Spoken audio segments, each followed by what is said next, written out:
All the winners! Special! It was but a newsboy's cry, but it seemed to rise and mingle with the gold of the sunset sky. A piano organ was playing at the corner of a street, and some little girls were dancing with swiftly glancing feet. But the summer sunset faded when I heard that cry again, and a piteous little drama was acted in my brain.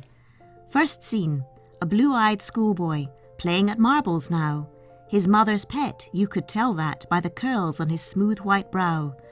The boy who was playing with him said, "It's no use trying to play. You were always lucky at marbles," and he hastily strode away. Scene 2.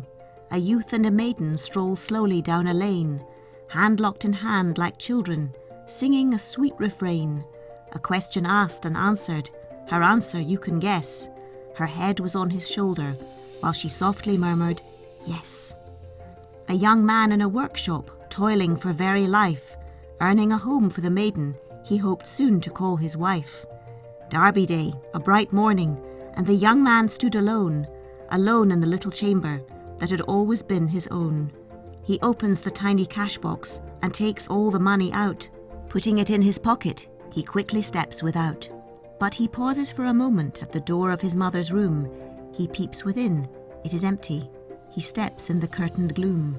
And then from an inlaid workbox that had been a schoolgirl prize, he takes his mother's savings with hot cheeks and flashing eyes. What? Has he robbed his mother? Nay, paint him not so black.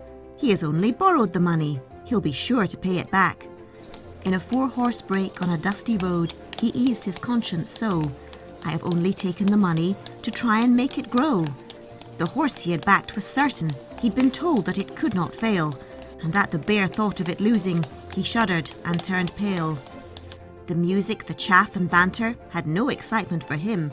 He kept saying he must win in a canter, and then his head would swim. The racecourse was crowded, the sunshine streamed over the wonderful scene, but he was blind to all colour, save that jockey's coat, yellow and green. And he saw in a kind of vision the bright home he would get for his wife, and his mother would spend in soft comfort the last happy years of her life. They are getting the horses in order. At last they stand all in a row. The signal is given, and like lightning or a shot from a gun, off they go. The people are mad with excitement. Their shouts like a thunderstorm burst. Our hero sees rounding the corner the yellow and green riding first. Already he counts his winnings. He shouts loud with arms widely tossed. He wins, bravo, bravo. Look, he wavers. They have passed him. He has lost. With his head on his brow he rode homeward, clenched teeth, flashing eyes and white face. He heard the boys shout at the corner, "Special star, full account of the race." Home Sweet Home played the man with the cornet. Home, how sweet he knew to his cost. He had staked his heart's home on a racehorse, staked his all on a winner and lost. Home he crept in like a culprit, stole like a thief through the door, and he heard like the voice of a demon, "All the winners, special," once more. And then, alone in his own little chamber, the pistol pressed close to his head, that form full of light in the morning, at night lay all ghastly and dead. Alas for the sweetheart and mother, alas for the deed that was done. If he were one of the winners, now tell me, what had he won?